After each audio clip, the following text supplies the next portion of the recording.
Hello everyone, this is Ghanendra Pratap Singh and you are watching our YouTube channel Ram Raja Institute. There is a proverb in Africa which says, Africa में एक कहावत है जो कहती है कि when two buffaloes fight, जब दो भैंसें लड़ती हैं, the grass beneath them, उनके नीचे की जो घास है सफर वो पीड़ित हो जाती है। कहने का मतलब है जब भी कोई वॉर होता है, जब भी कोई युद्ध होता है तो युद्ध दो कंट्रीज के बीच में होता है, लेकिन उसका खामियाजा, उसकी सजा वहाँ के ऑर्डिनरी पीपल को भुगतनी पड़ती है, साधारण लोगों को भुगतनी पड़ती है। तो इस भूमिका के साथ आज हम सभी लोग अपनी कक्षा 12 की फ्लेमिंगो बुक का फर्स्ट चैप्टर कवर करने जा रहे हैं, that is the last lesson.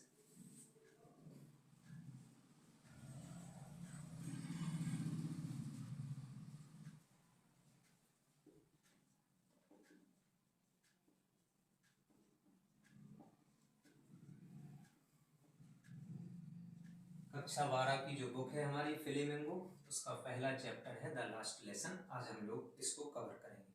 देखिए, इस कहानी का जो नैरेटर है उसका नाम है फ्रांज। अगर क्वेश्चन पूछा जाए हु इज फ्रांज, तो हम कह सकते हैं Franz is a school going boy. वह एक स्कूल जाने वाला लड़का है। कहानी यहाँ से प्रारंभ होती है कि ये जो फ्रांज है वो स्कूल के लिए जब निकलता है तो वो ऑलरेडी बहुत लेट हो गया था और उसके मन में डांटे जाने का डर था। डर इसलिए था क्योंकि इस फ्रांज के एक टीचर है जिनका नाम है M Hamel. He told the students, उन्होंने बच्चों को बताया था कि he would ask questions on participles, कि वो अपने बच्चों से पार्टिसिपल्स के ऊपर कुछ क्वेश्चंस आस्क करेंगे। And poor Franz did not know anything about participles, और बेचारा फ्रांज पार्टिसिपल्स के बारे में कुछ भी नहीं जानता था, तो स्वाभाविक है कि उसको डर लगेगा। जैसे ही फ्रांज घर से निकलता है तो वो देखता है कि the birds were chirping at the edge of the jungle, जंगल के किनारे पर चिड़ियां चहचहा रही थी। The weather was bright and warm, मौसम उस दिन का जो था बहुत ज्यादा चमकीला और गर्म था। As well as the Prussian soldiers were drilling, the Prussian soldiers were marching, वो लोग मार्चिंग कर रहे थे, अभ्यास कर रहे थे, ड्रिलिंग कर रहे थे। अभी प्रसिया क्या है तो इसके बारे में जानना थोड़ा जरूरी है। ये जो प्रसिया है हम सबको पता है कि जैसे ईरान का पुराना नाम था फारस, प्रसिया जो है आज की जो जर्मनी है उसको पहले प्रसिया कहा जाता था। तो प्रसिया के जो सोल्जर्स थे वो ड्रिलिंग कर रहे थे। अब हमें एक चीज और जाननी है, ये जो जर्मनी है इसने फ्रांस के दो डिस्ट्रिक्ट के ऊपर, जिसमें से एक का नाम है अल्सेक और दूसरे का नाम है लॉरेन, इस पर कब्जा कर रखा है। ठीक है, तो जैसे ही फ्रांज घर से निकलता है उसको डांटे जाने का डर था, because he did not know anything about the rules of participles, और उसको लगा कि जब आज मौसम ब्राइट है, इतना ज्यादा वार्म है, प्रसिया के सोल्जर्स ड्रिलिंग कर रहे, बर्ड्स जो हैं वो चर्पिंग कर रही, तो ये सारी जो चीजें थी, these things were more tempted than the rules of participles, ये सारी चीजें पार्टिसिपल से तो बहुत अच्छी थी। उस दिन फ्रांज चाहता था कि हमें स्कूल न जाना पड़े क्योंकि ये सारी चीजें हमें पार्टिसिपल थी तो फिर भी ठीक लग रही हैं, लेकिन उसके अंदर रजिस्ट करने का यानी कि विरोध करने का साहस नहीं था, तो वो फाइनली स्कूल के लिए जाता है। जैसे ही वो टाउन हॉल के पास पहुंचता है तो वो देखता है कि एक बुलेटिन बोर्ड है जहाँ पे बहुत सारे लोगों की गैदरिंग है, बहुत सारे लोग इकट्ठा होते हैं, और उसको याद आ जाता है कि पिछले 2 सालों से जितनी भी बुरी खबरें थी वो सारी की सारी पुटअप की जाती थी इसी बुलेटिन बोर्ड के ऊपर, यानी चिपकाई जाती थी। जैसे फ्रांस कोई युद्ध हार गया, लॉरेन से संबंधित कोई चीज हो गई, अल्सेक युद्ध में चला गया, कोई कमांडिंग ऑफिसर का ऑर्डर आ गया, ये सारी की सारी बुरी खबरें इसी सूचना पट के ऊपर चिपकाई जाती थी। उसने सोचा अब क्या मामला हो सकता है, लेकिन चूंकि वो ऑलरेडी लेट था इसलिए रुका नहीं, वो स्कूल के लिए पहुंचता है। एज सुन एज जैसे ही फ्रांज रीच्ड द स्कूल, वो स्कूल पहुंचता है, ही नोटिस्ड मेनी अनयूजुअल थिंग्स, वो बहुत सारी असामान्य चीजें देखता है। पहले वो ये देखता है कि normally when the school begin, सामान्य दिनों में जब स्कूल खुलता था, देयर वाज मच कमोशन, बहुत ज्यादा शोरगुल होता था, लड़के ओपनिंग करते थे डेस्क की, क्लोजिंग करते थे, जो टीचर थे वो बहुत जोर जोर से रैपिंग करते थे, डस्टर को मारते थे टेबल पे, तो बहुत ज्यादा शोरगुल होता था। लेकिन आज कोई शोरगुल था ही नहीं। The whole school was as quite as Sunday morning, आज बिल्कुल ऐसा लग रहा था जैसे कि अन्य संडे के दिनों में स्कूल शांत होता है, उसी प्रकार से आज भी था।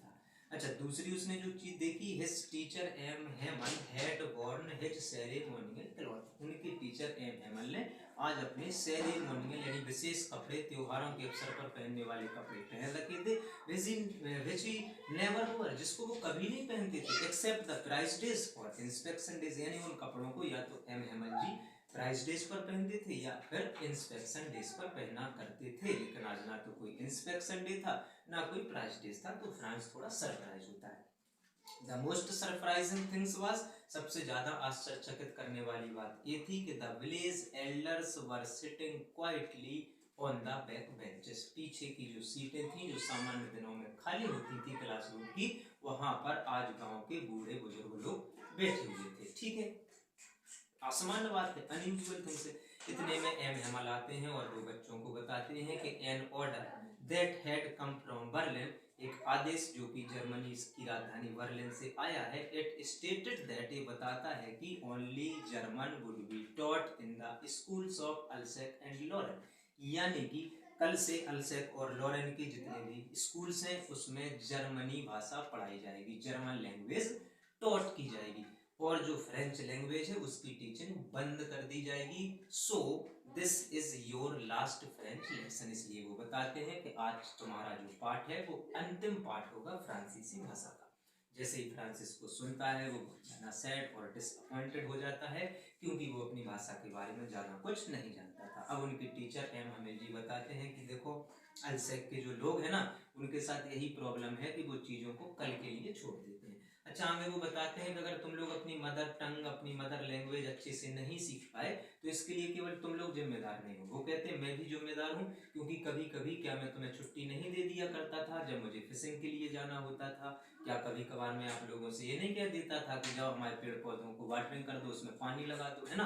तो वो कहते हैं हमारी भी गलती है। ठीक है, वो अपने आप को बिलीव करते हैं। वो कहते हैं कि तुम्हारे पेरेंट्स जो हैं वो भी इसके लिए रिस्पॉन्सिबल है, क्योंकि वो चाहते थे कि तुम लोग जो हो ना, वो या तो मिल में काम करो, किसी फार्म में काम करो, किसी फैक्ट्री या कंपनी में काम करो, ताकि कुछ पैसे कमा सको बजाय अपनी भाषा पढ़ने के। तो वो ये सारी बातें करते हैं, वो अपने आप को ब्लेम करते हैं, वो उनके पेरेंट्स को भी ब्लेम करते हैं और बच्चों को भी ब्लेम करते हैं। और फ्रांस भी इसी बात को स्वीकार करता है। वो कहता है कि हम तो या तो सार नदी में स्लाइडिंग करने के लिए चले जाया करते थे, या फिर हम जो है जंगल में जाके चिड़ियों के अंडों को सीख किया करते थे, मतलब तलाश करते थे। आज अब उसको बहुत ज्यादा बुरा लगता है। उसके बाद जो एम हेमल जी हैं वो हमें बताते हैं फ्रांसीसी भाषा के महत्व के बारे में। यहाँ से क्वेश्चन बहुत इंपॉर्टेंट है जो आस्क होता है कि व्हाट डिड एम हेमल से about the importance of the French language, यानी कि फ्रेंच लैंग्वेज के बारे में एम हेमल जी क्या कहते हैं? तो M Hemal praised the French language by saying that, वो प्रशंसा करते हैं फ्रांसीसी भाषा की और कहते हैं कि it is the most beautiful, यह सबसे सुंदर, कॉमा द लॉजिकल, सबसे तार्किक, and the clearest language in the world. वो कहते हैं कि जो फ्रांसीसी भाषा है, जो फ्रेंच लैंग्वेज है, जो फ्रेंच लैंग्वेज है, it is the most beautiful, the most beautiful, the logical, the most logical, सबसे तार्किक, and the clearest language in the world.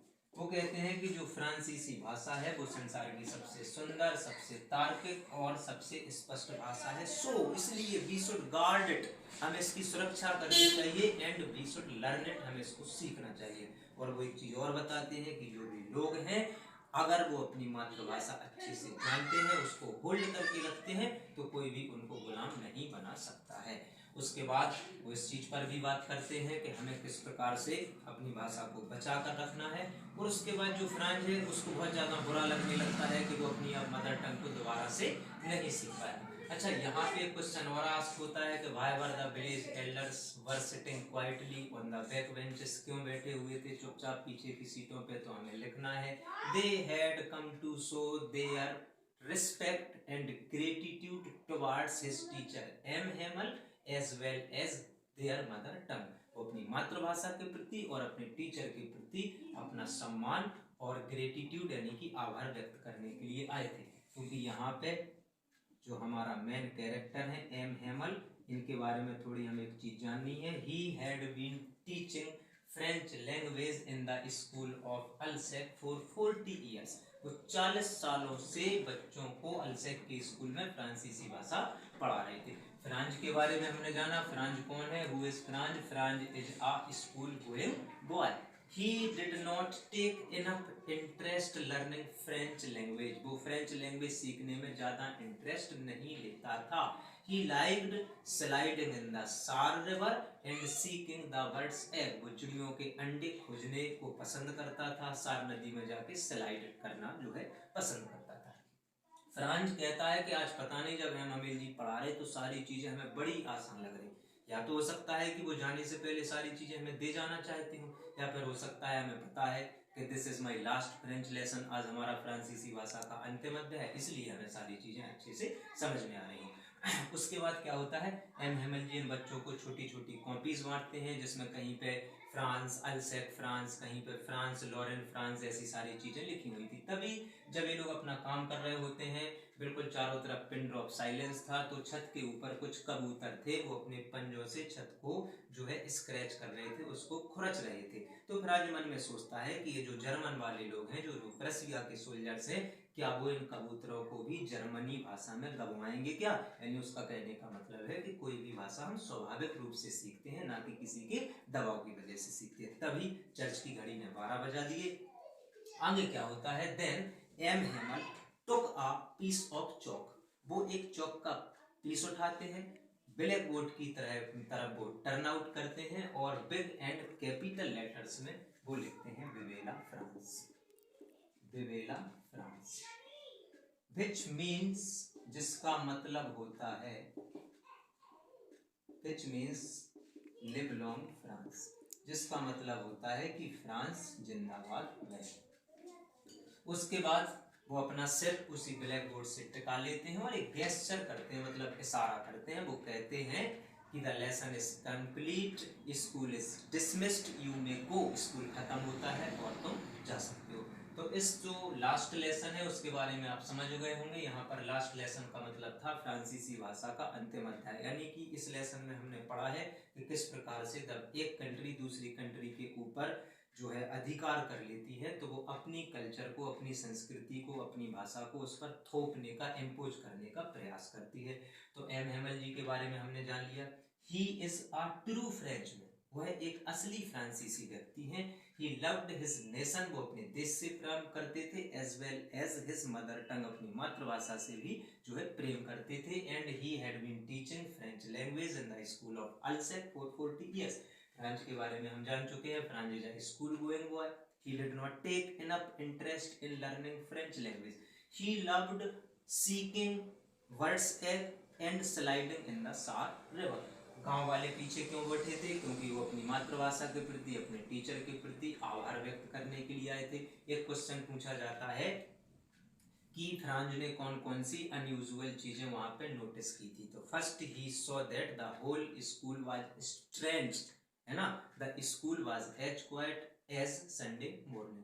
Second things, Franz noticed that his teacher M Hamel had worn his ceremonial cloth. को जो सबसे ज्यादा surprising things थी वो हम बता चुके हैं। The village elders were sitting quietly on the back benches. और विवेला फ्रांस क्यों लिखते हैं वो कैपिटल लेटर में, हम बता चुके, विच मीन्स इसका मतलब होता है लिव लॉन्ग फ्रांस, यानी फ्रांस जिंदाबाद रहे। तो इसमें काफी सारे क्वेश्चन पूछे जाते हैं कि वो फ्रेंच लैंग्वेज की किस प्रकार से प्रशंसा करते हैं, गांव वाले पीछे की सीटों पर कैसे क्यों बैठे हुए। क्वेश्चन पूछते हैं, why did Franz not want to go to school that day, उस दिन फ्रांज स्कूल जाना क्यों नहीं चाहता था। तो Franz did not want to go to the school that day because his teacher M. Hamil told the student that he would ask questions on participle, as well as the weather was very bright and warm that day. The Prussian soldiers were drilling and the birds were chirping at the edges of the jungle, and these things were more tempted than the rules of participles. तो आशा करता हूँ ये lesson आप सबको समझ में आया होगा। उसके बाद हम अगले टॉपिक में एक बार फिर से मिलेंगे। आप सभी को बहुत धन्यवाद।